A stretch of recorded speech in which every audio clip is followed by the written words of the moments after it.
Hi.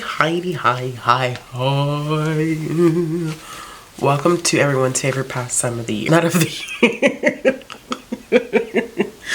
Everyone's favorite pastime of the month. Oh my gosh. Okay, so let's dive into the books that I read in July. So it's kind of a little situation. Your girl, how do I put this? I've been doing a horrible job at tracking y'all. I am so sorry. Ray, Robin, and Monet. I know I'm working everybody's nerves, but I know I'm especially working y'all's nerves. I have a somewhat accurate picture of what I read in July. This is kind of like a guess because I have been reading to my heart's content and I'm not always tracking what I'm reading. I've already talked about this on my channel, so I'm not going to dive too deep into it, but I am going to I'm gonna try my heart to show.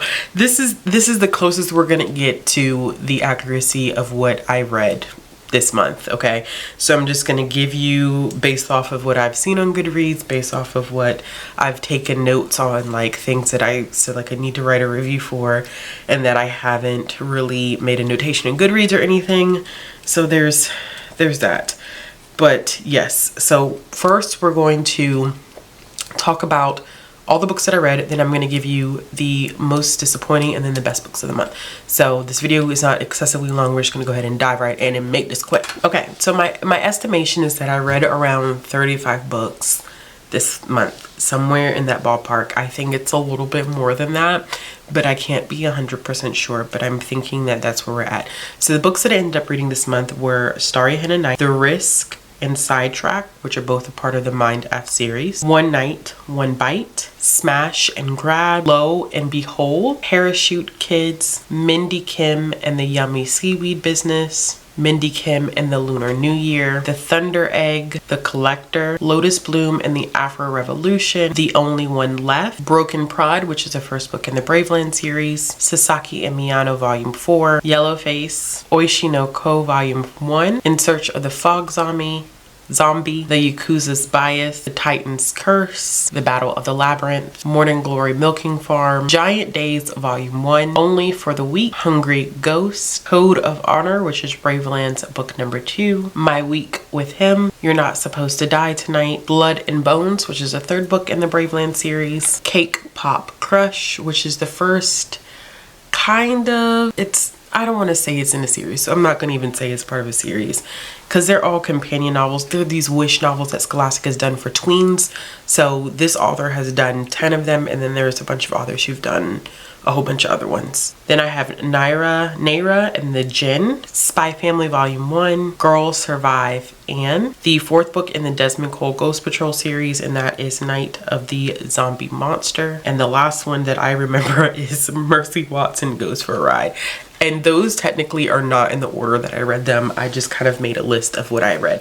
Okay, so listen, this was a really, really good reading month. I predominantly, for the most part, enjoyed everything that I read. So it's kind of hard for me to pick out disappointments because of the fact that I really didn't have many, to be honest with you.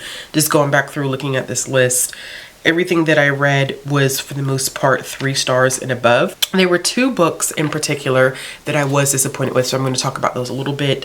One of them, I still ended up giving like a 3.5 rating, but it didn't go in the direction that I was hoping. And the other one, I haven't written my review for it yet, but I think I'm going to go with a 2-star review. Okay, so the first one that didn't go the way that I wanted is Lotus Bloom and the Afro Revolution. This is a middle grade realistic fiction book that focuses on a young girl by the name of Lotus who is a prodigy musician. She's very gifted and talented, and it's a shame because I feel like she plays a violin. I'm like, is it the violin or the cello? Because easily they don't sound anything alike, nothing alike. But I'm pretty sure she plays the violin, and she's very, very, very, very good at what she does. And she ends up moving from her school that she was attending to this prestigious music academy. And Lotus loves wearing her hair just like out in an afro. She loves just tapping into her personal style. So of course what we end up walking into is that she ends up facing some discrimination at school because of her hairstyle, and things get rather dicey in terms of how the parents are treating her, how some teachers are treating her, and how it impacts her as a musician. She's also feeling kind of these mixed feelings about the role that she's playing in her own community since she's left and she's been attending this school, and what that means for her and the friendships that she's made in her neighborhood. So don't get me wrong, this book was not a bad book. I'm always fascinated when we talk about like 3-star ratings, because people just have a tendency to be like, oh, 3 stars means it wasn't a good book. That's not true. 3 stars or 3.5 stars for me means that it was a solid book, but there were enough issues with it that I don't think it was an exceptional book.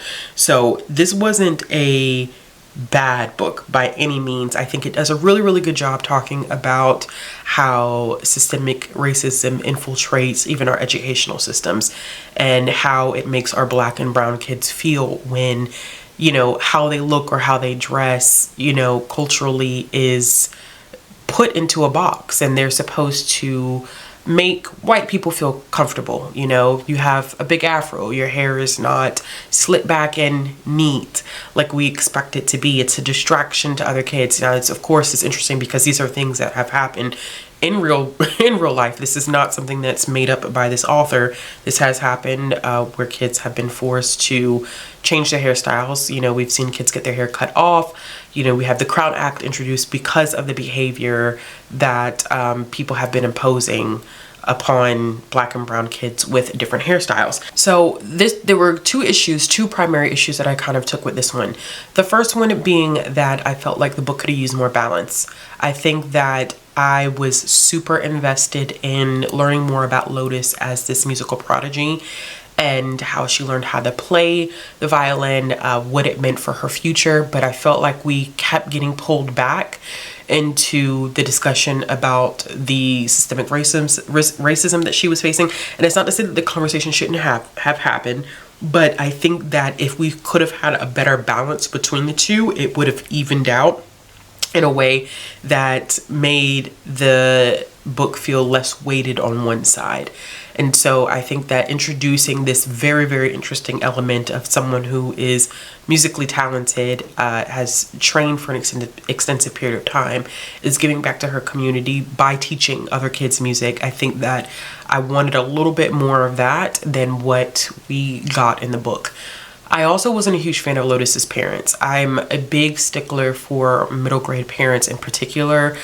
YA also has the same issue, but in this one I felt as though the parents kind of, I don't want to say they cowered to the system, but I felt like they were brought up in a way where they expected Lotus to just go with the system, and when she wanted to stand her ground, I don't think she completely had their support, which maybe because I'm coming from a different generation as a parent, I am never going to cower to a system and make my daughter or make my child feel uncomfortable because I want her to be able to maneuver in the system. Like, if there's any time in which there is some systemic racism occurring that's impacting my child, especially in a school setting, it's my job as a parent to support her and to have her back.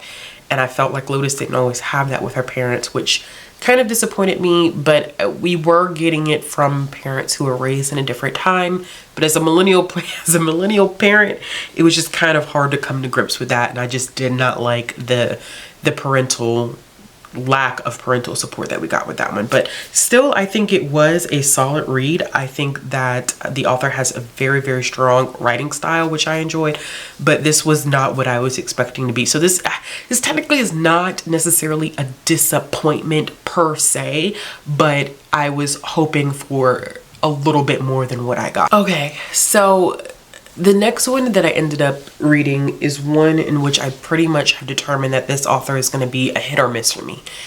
And that is Kaylin Bayron.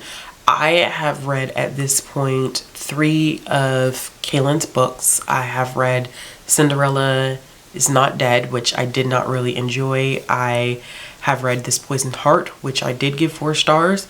And now I have read You're Not Supposed to Die Here Tonight. And I am pretty much on like a 2.5, 3 star. I haven't really decided because I haven't done my written review for it.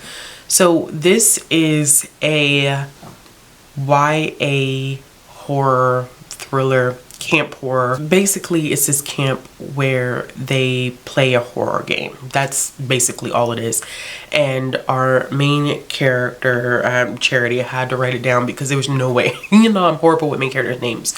And Charity plays the final girl standing in each of these games. And so there's people who register, sign up, and it has all this like gore and sound effects, and people really get scared, and you know, they get a lot of business based on word of mouth and the experiences that people have had. So there's not really much that I can delve into because I don't want to spoil anything, so it's kind of me tiptoeing. The issue that I had with this one is that I think part of it to blame is the audiobook narrator. They were horrible, but the writing in this felt very choppy, and I'm not sure how to explain it. It wasn't a story that I felt invested in. I felt like it was very surface level. I wasn't really engaged with any of the characters or the plot. And then, like a couple of reviewers have pointed out before me, when you get to the end, it was almost as if Kaylin couldn't decide what direction to go into. It's almost like this idea of, do I want to stick to horror? Do I want to throw in supernatural? Do I want the two to cross paths? And I felt like it was a very inconsistent decision that happened at the end that led to it feeling extremely flat, and like the author didn't commit to it at all. I just was, and part of the ending that came about, it was obvious from the beginning. I was not shocked to know who was involved with part of that ending because of the fact that they were discussed along the way, and it just made sense. But we never really explore the relationships that our main character has with her parents. It's just, it plays such a big deal, I think, in the grand scheme of things, but there's no exploration of it, so it just didn't feel that serious at the end. I don't know. This book genuinely, to me, just felt very all over the place. It didn't feel like there was enough mapping out of how this was going to play out when it was all said and done. And it's an extremely short book compared to Kaylin's other books, but I was not a fan of any of this. And the ending just, when I got to the end, I was just like, really? Like, I don't even get the purpose of any of this. I don't get it. It didn't work for me, unfortunately. I know that it worked for some people and some people really enjoyed it, but it did not work for me. Okay, so let's get to the part where we discuss everything that I loved. Because I read some bangers this month. Y'all just don't know. And some of these I've talked about before, so I don't want to like dive into them too much because I've talked about them a lot. So what I'm going to do is, there's a couple that I've talked about in my, my books that you need to read before 2023 is over with. So I will link that in the card symbol above, but I will talk about them briefly here. The first one that I did talk about in that video was Only for the Weak, which is a Black romance that is so good. It's quite messy. It's very, very messy. It is a maid of honor whose ex-boyfriend is marrying her sister, and she engages in a 1-week affair with her ex-boyfriend's best friend, who's the best man. I hope that makes sense. And of course, you know, only for the week. We're only gonna do this for the week. We all know that's not true. That wasn't about to happen. I think for this one, like I discussed in another video, this was well written. I felt very connected to the characters. I felt like it was very realistic. I think that the hero was just so positive and caring for our heroine. She deals with a lot of stress of her sister being insecure about the relationship that she has with the ex-boyfriend, and then her mother being extremely toxic. And so when he comes along, he's very much so like, I see what you're going through. I see how much you're dealing with. I see how much you're carrying. Let me help you. You know, I care for you. I've cared for you for a long time. Like, let me just be this person that you can depend upon, because everybody's always depending upon you. The relationship was just great. It was just such a well-balanced relationship. And I think his patience and waiting for her to feel comfortable enough to open up and to really fully let go is what made it even better. And their intimacy was off the charts. It was so good. It was amazing. The next one that I talked about is no surprise. I have enjoyed every single one of this author's books, and that's Joya Goffney. And her latest release was My Week with Him. It came out in July, and Monet and I ended up buddy reading this. It was a 5-star read for me. As I said in that previous video, if I had to tier rank all of Joya Goffney's books, it would be My Week with Him, Confessions of an Alleged Good Girl, and then Excuse Me While I Ugly Cry. But I just feel like every year her writing just gets better, and I'm so mind blown by everything that she does, because she tackles such tough topics while illustrating such beautiful Black romance between teens. And I just it's such a great balance. But My Week with Him is definitely, like I said, one of my favorites of her. Focuses on a main character that is dealing with a emotionally and a mentally abusive relationship with her mother. And she is trying to leave her home to go to California because she's a singer-songwriter, and she has this opportunity to be able to get signed to a girl group. And she is just pretty much ready to get out the house. But one of the biggest issues is when she's about to go, her sister goes missing. And so she has this best friend who is our hero, and they have a strained relationship at the beginning of this book because of her wanting to leave and some other things that have happened. And so unfortunately, much to her dismay, she has to enlist this help essentially to be able to find her sister. And what I loved about this is that it didn't solely just focus on discovering her sister, like that's part of the plot, but it's really the catalyst to their relationship growing and them repairing what was before, because they've always been very close friends, and her getting a support system that she needs. Because oh gosh, y'all, there's so much to be said about the relationship between Black moms and their Black daughters, and this is a perfect example. And it's not every relationship, okay? This is definitely not every relationship, but it is a good picture of what my relationship has been like with my own mother. And it was just felt very real. I am always amazed at Joya Goffney because her writing is impeccable, but with this one in particular, this book is not written for me. I'm not the target audience, but I must say I felt like she wrote this book for me. And the healing process that our main character has to go through, having to build trust, being afraid to tell someone I love you, being very hesitant to tell someone I love you, and you know, understanding this idea that my first time of my heart getting broken wasn't by a partner or a romantic relationship or even a friendship. The first time I experienced heartbreak was with my mother. And so you see that with her. The first time she experiences heartbreak is with her mother, and it really defines who she becomes as a young woman. And I just connected with that book in a completely different way. Definitely a 5-star read. I loved it. So 2 5-star reads. The next 2 books that I'm going to talk about are 2 of the book community's heavy hitters for this year. One of them is extremely polarizing. The other one, I think everybody's pretty much like, yes, this is where we're at. So I'm going to talk about the polarizing book first, because I feel like I'm going to have the most commentary on that, and then I'll get to the one that I think everybody has been enjoying. So one of the most polarizing ones that I've read, or it depends on who depends on what part of the community you're in, which this is considered polarizing. But I read Yellowface by R.F. Kuang and loved it. Now, granted, I have only read Poppy War, the Poppy War by R.F. Kuang. I have not read any of her other stuff, but I own all of her other stuff. And now I really want a copy of Yellowface because I feel like I want to reread it and annotate it.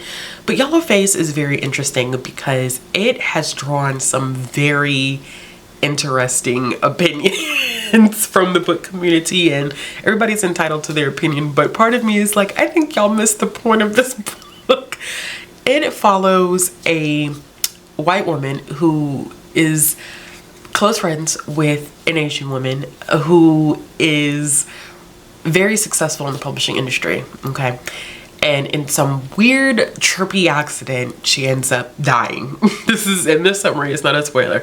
And so the white author then steals her work and decides to pass it off as her own. And things just kind of go left from there. And so this is very much so, I think, R.F. Kuang's commentary on the publishing industry. Now, there's been so many criticisms about this, saying like, oh, this is such a self-insert. And I'm like... But yes, that is the point. And people are saying that none of the characters are likable, and people felt like it was awkward that I feel like I should be looking up names because this would just be a lot easier than me trying to give you all this obscure, basically synopsis of this book. So I think a lot of people disliked Athena, which they said they felt like was weird because they felt like Athena was an insert for R.F. Kuang. And R.F. Kuang said that Athena is what she could have always become and what she fears becoming. But I also think that Athena is exactly what we think of when we have these expectations associated with a model minority myth, which is a stereotype that I think is pushed on the Asian community. And so when you have someone who is breaking that stereotypical expectation of how Asians should act, it makes people uncomfortable. And so I think also in part that Athena's behavior was to not push the boundary, but was to make people realize how much you play into the model minority myth without realizing it. That unchecked, unconscious bias that people often have. And so it's not in a situation where everyone is supposed to be likable. I don't think that was the intention. And so it's hard for you to root for anyone, but you you really have to take the commentary out of this, because R.F. Kuang comes for publishing's throat. She comes for publishing's throat. This is her COVID book. She took a big risk writing this book when this book almost didn't get published, from an interview that she was in that I saw. It wasn't get published because this was specifically drawn from some experiences, and she was asked, like, this is potentially going to burn bridges. But she wanted to go forward with the book because it is a call out to the publishing industry for the decisions that they've made since 2020. Now, remember in 2020, everybody was like, publishing's like, oh, we want to promote diverse voices. If you're da-da-da-da-da and I'm an agent, or da-da-da-da, contact me. I'm looking to pick up this and pick up that. And if you look at the Lee and Low report, y'all, publishing has not really changed that much since 2020, meaning that all those promises that publishing made in 2020 were a load of crap, which most of us knew, but some of us are still buying into it. Like, some of us are still buying into that trash. And even with the stories that publishing is pushing out by, we're pushing diverse voices, I think Kuang was also was very strategic in pointing out what types of stories are being published. A lot of stories written by marginalized communities coming out of the publishing store. It's not all, but the ones that get the most promotion are not those that are joy all the time. It's very much so rooted in trauma, because trauma sells. And so I think Kuang makes a good argument for that. And it's just ironic that people think that publishing has changed so much. I think she questions too, like, you know, who has a right to tell what story? Like, do we gatekeep stories? Do we allow people to write other stories? What happens when we do get people to write stories outside of their own sphere? And then I think in some ways, by addressing that, she was calling out the use of own voices, which a lot of people have addressed at this point, but it became a marketing ploy because own voices is not always technically even own voices. You know what I'm saying? Like, it's kind of hard because, you know, I use myself as an example, right? I am Jamaican by my father. I have never lived in Jamaica.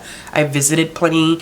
I've stayed for an extended period of time, but that's like me writing a book about Jamaica because my parent is directly, you know, Jamaican.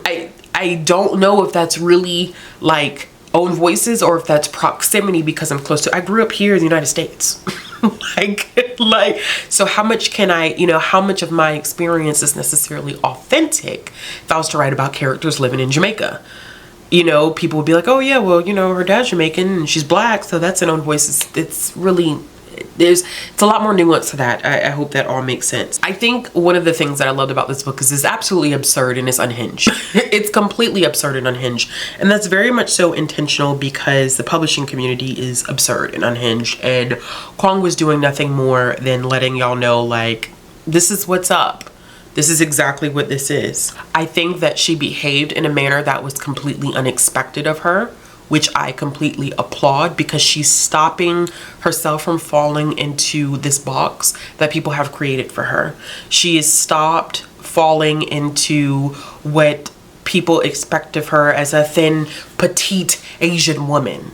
And it makes people uncomfortable and it shocks people and they're not liking it. It speaks to the fact that BIPOC creators, and I'm going to include myself in it, creators, whether that's in this type of media, whether it's writing, whether it's illustrating, you know, social media content, we're tired of feeling like because we've been allowed into these spaces, I use the quotations heavily in that, because we've been allowed into these spaces, that means that we must think, act, and create in a way that makes white people feel comfortable. No, that's, unfortunately, that's not, people are not okay with that anymore.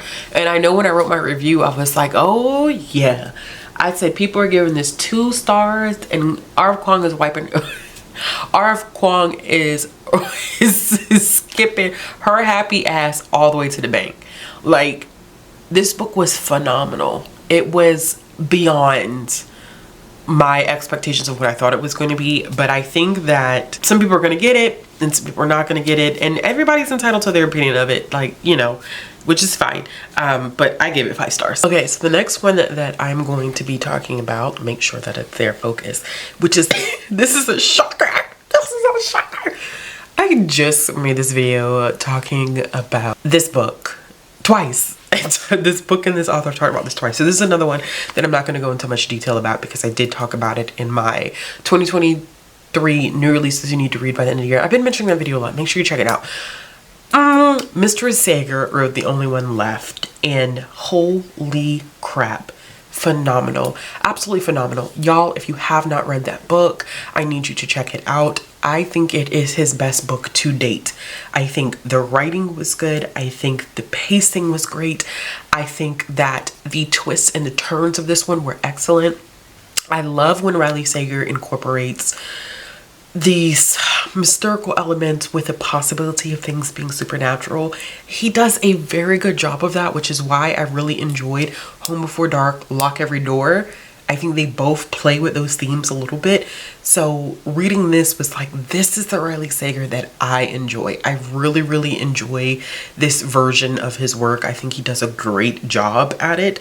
So if you did not know, if you have not seen that video, this book focuses on a home health aide that has gotten into a little bit of a situation, which I'm not going to tell you about what that situation is because it is a key part of the plot. But she ends up getting a job where she is supposed to be the caretaker for this woman who has supposedly killed her mother, her father, and her sister. Well, when she gets to the house, the woman in question is paralyzed. She can't communicate at all. In fact, she only has movement in one of her hands, in which she uses a tap one, tap twice in order to communicate simple yes and no sentences, answers to questions that someone may ask. Well, when she's there, things start going a little left, a little, you know, like, what's going? And so she's like, okay, well, you know, something about this isn't right. Did you really kill your mom, your dad, and your sister? And if so, like, why did you do it? And so we get this dual narrative, interesting storytelling. When I tell y'all this man had me fooled, I genuinely mean he had me fooled. And he had me fooled so much to the point that I audibly like gasp.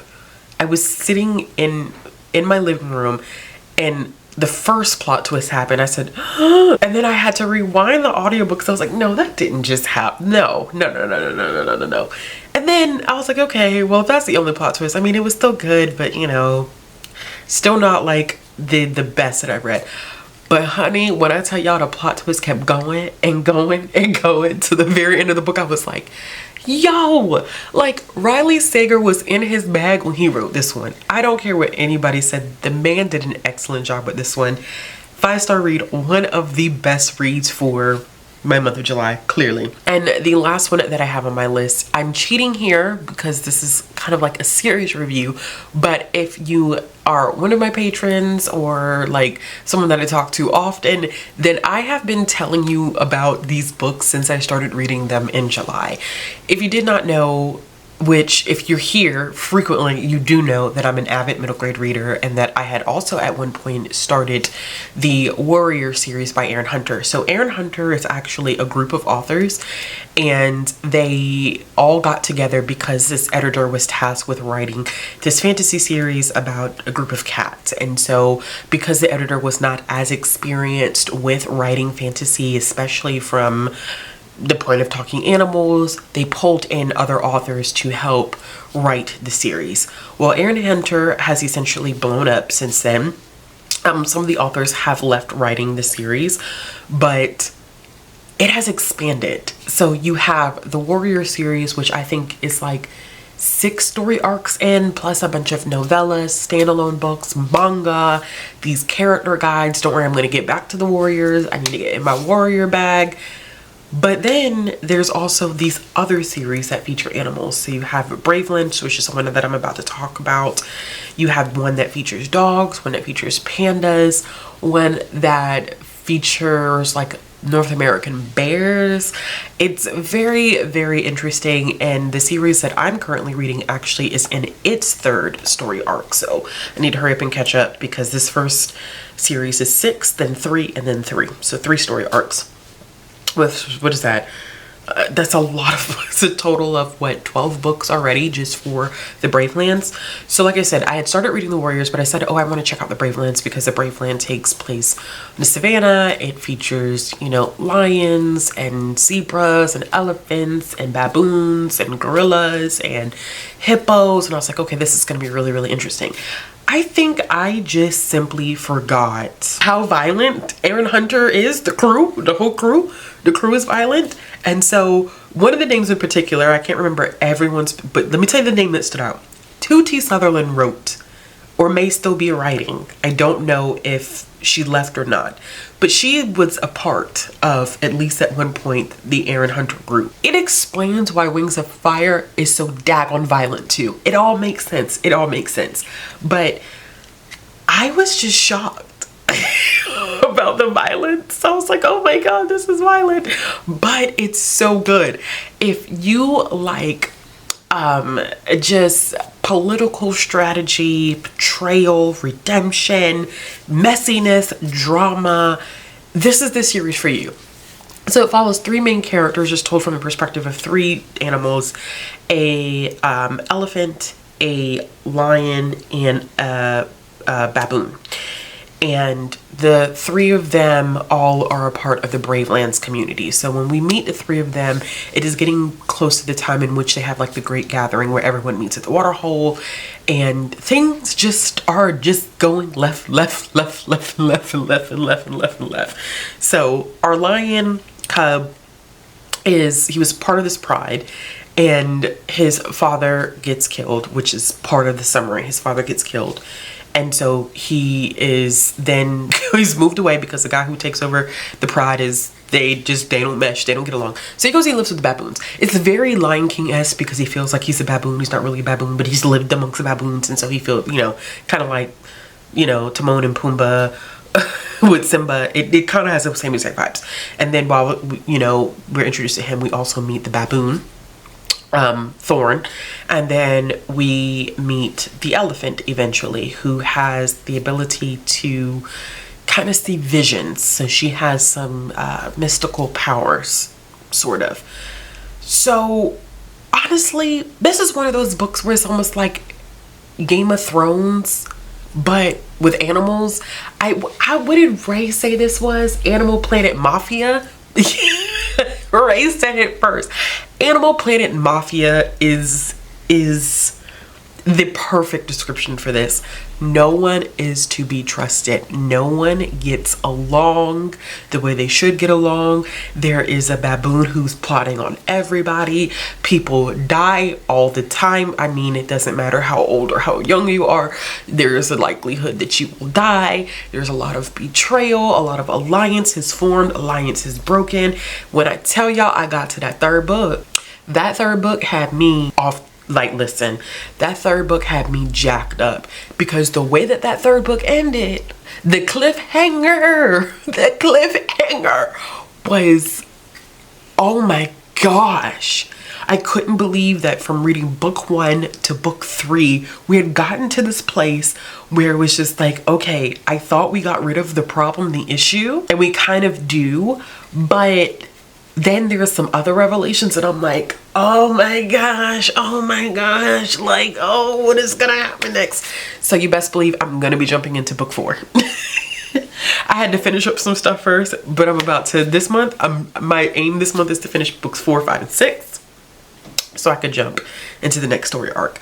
Needless to say, this is an exceptional middle grade series. I'm loving it.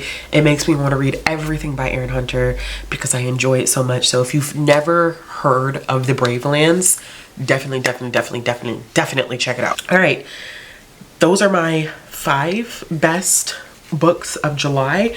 What am I currently reading? So at the time of me filming this, I've already finished a couple of things leading up into August, and it's The God of Good Looks and Blood on the Tracks volume 13. Blood on the Tracks volume 13. Volume 14 comes out in August. And so we're off to a good reading start. I am trying to wrap up Night Song by Beverly Jenkins. I am reading that. I also am planning to continue my read of Percy Jackson. If you couldn't tell, I didn't talk about those books because I talk about Percy Jackson all the time, but I am doing a third reread of the Percy Jackson books. I'm probably going to start the 5th book this first week of August and go ahead and knock it out because I've got the graphic novel and the novella and a couple of other things on hold, and it's a whole thing that I'm doing, which is perfectly fine. It's cool, but I am probably going to pay close attention to that stuff. I don't know what I'm really reading for the rest of the month. Y'all know how I am. I don't do TBRs on this channel because I don't stick to them. Do TBRs on other channels, I don't stick to them either, but that's beside the point. But I don't really do DBR, so it's just kind of like, you know, I pick up whatever I'm in the mood for, and that's definitely going to be one of the things that I'm going to read. But let me know in the comments down below what your favorite books and least favorite books for the month were. As always, if you like this video, give it a thumbs up. If you want to see more content from me, click the subscribe button, hit the bell for notifications. And if you're looking for ways to support the channel or follow me on social media, all the links will be down in the description box below. And I'll be back with another video soon. I'm on my own, broken and alone. I feel the rain crashing down all